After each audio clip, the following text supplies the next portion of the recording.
Since 1980, uh, I haven't, just as I was graduated from college, I haven't missed a single general conference. Um, and I've been a delegate. I've been, in several of them, I've been translator into Spanish for the general conference, for the delegates up in the booths up there and on the floor. Um, uh, I have I one of my greatest joys has been to meet old friends and to share in the general conference sessions. After 2015, we've gone through some years of trauma with that, and finally we're getting back to a normal GC session here in a few weeks again, and a little over a week. But but during this time, a lot of water has gone under the bridge, and a lot of decisions have been taken. And I worked 11 years as ADRA director in several countries. Um, I worked 30 years for the denomination as union department director in three unions. And so Inter-America, South America, I have a lot of experience. And in North America, um, and made it basically as a registered nurse in our hospitals as I was preparing to go to the mission field. I've seen a lot of changes, and I've dealt with a lot of union presidents, division presidents, uh, general conference men. Ted Wilson was a personal friend for 24 years. We rode and saw each other around. And in 2010, when he made his very, very good opening sermon when he was elected GC president, man, I said, sign me up. I wrote to him and I said, we have 300 or 400 missionaries, between 300 and 400. With that, what you preached, count us in. I mean, we are soldiers, and we're at your disposal to carry out this vision that you presented. And we met together several times, and he would always stand up for me. But then one day he sent a word to me that he needed to speak to me. And then when we met together again, basically he said, everywhere you go, you support the church, you support truth, the church grows, but you got a lot of enemies. And I can't afford to alienate division presidents and others, so I can't support you anymore. And so we haven't corresponded since, and he has signed Mike Ryan to be the vice president. And Mike Ryan came down like what's the word in English? Anyway, he came down really hard and harsh, and with the GC secretary, they came to see us, and basically we were asked to shut down our world operations, orphanages, airplanes, television networks. The television network, we have 25 different countries with television networks. And basically that's the one that has the biggest visibility.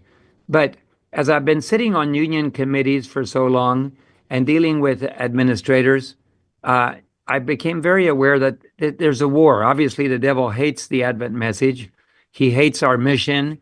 And I really admire you for all the stick-to-itiveness that you've done in presenting this.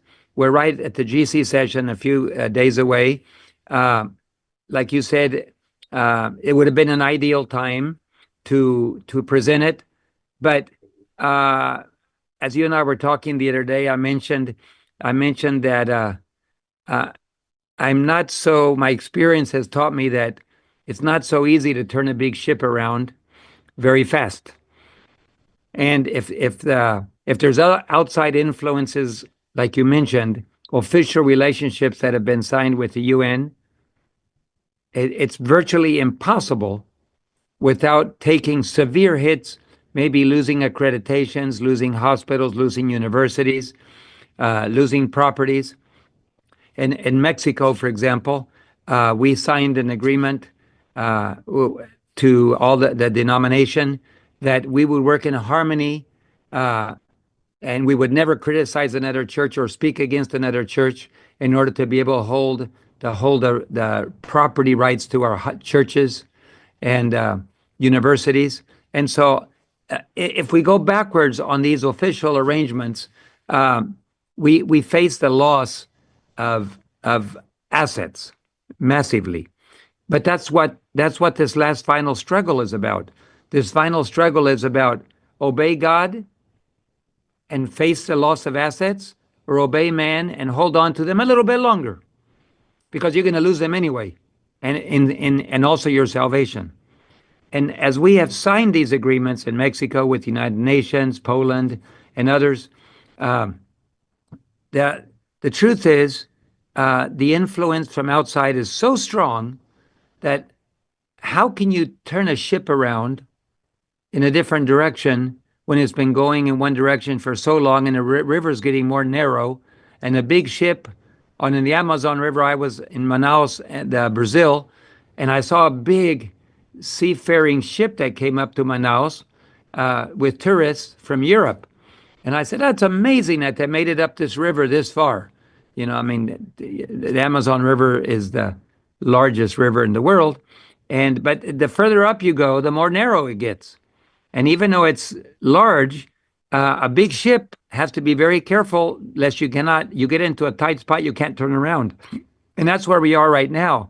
I think that the denomination, even if 1,000 churches, even if most of the conferences and the unions were to do this, they're in a very difficult position, that they face the loss of assets and relationships and reprisals that would come as a result of backing out of these relationships. It would have been better never to have gotten in them. It's kind of like getting married and now you have to get a divorce. It's better not to have married.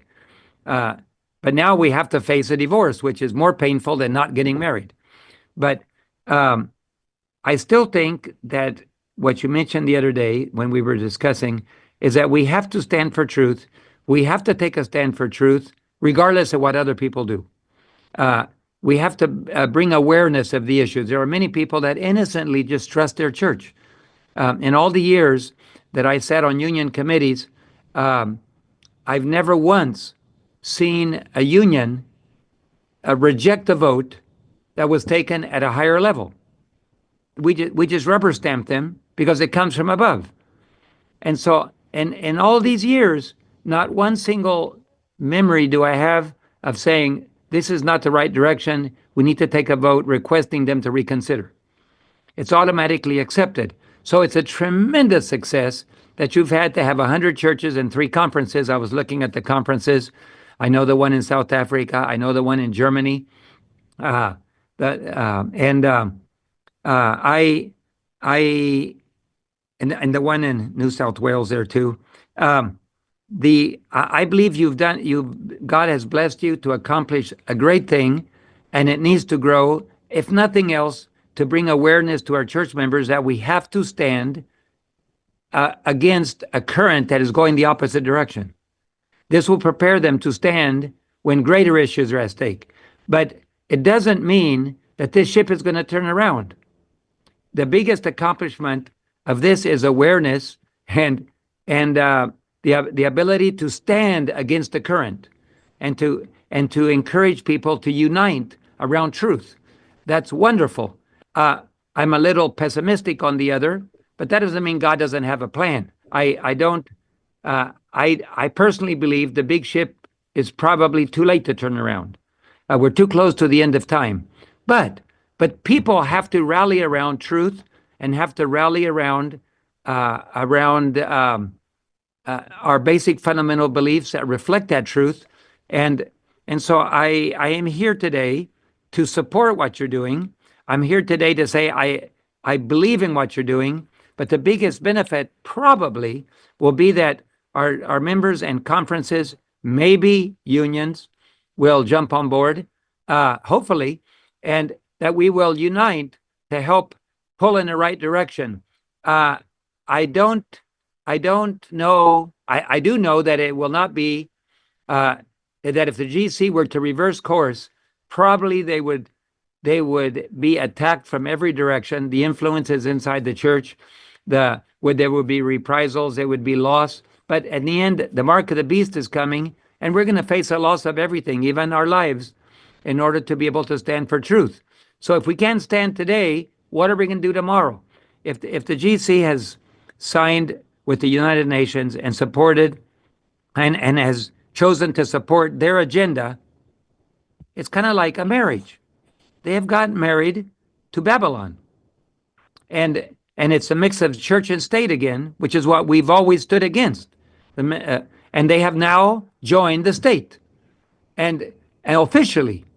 And they've done it without the obvious permission of the church at session, the General Conference at session. So somebody is running things behind the scenes. And what Ted Wilson told me, I have to get along with the people that I work with. And I cannot risk that relationship. So if he's willing to turn, I'm not perfect. I've made a lot of mistakes, and all of us make mistakes. Jesus never made a mistake, but they also turned against him. But if you can say, I know you love the church, I know you love truth, where you go, the church grows and everything, but I cannot support you. Well, I wonder what would happen if Jesus showed up. They would say, you heal people, you speak for truth, you are the Son of God, but I cannot support you. It's not convenient. I would lose some friends. And so we're facing a tremendous battle in the church right now. And we got to stand in. We got to encourage everybody. And I support this movement 100%. I just don't believe that the organization probably will not take the risk to cut relationships and to back away. But people have to learn to take a stand. And so I appreciate all you're doing. And I don't know where it's going to go, but I do know that we're going to face a great crisis very soon as to truth. Are we going to stand for truth and risk everything? And probably it will not be at a denominational level so much as it will be individual level. Individuals who have learned and took the risk, like you say, of standing for truth, they are in a better position to stand for truth in the future than those that don't do anything when the crisis comes and are afraid to take a stand for truth. We have to be able to stand. I'm so glad that conferences have made that stand. The Baden-Württemberg conference I know very well, and they've always been a conservative conference, and the union there as well has been more conservative than the North Union. And so whatever it takes to get us into action to support truth, let's go for it. But very soon the decisions will have been made, and you're going to go the direction. I'm afraid, I believe that most denominational positions have already taken a position that will be almost impossible to reverse. But you've shown that it is possible. You've shown that it is possible to create an environment where truth is evaluated and you can take a stand. Thank you very much. I just wanted to ask you what you felt, if you also believe that the biggest product from this will be for people to become aware and to be able to take a stand for truth.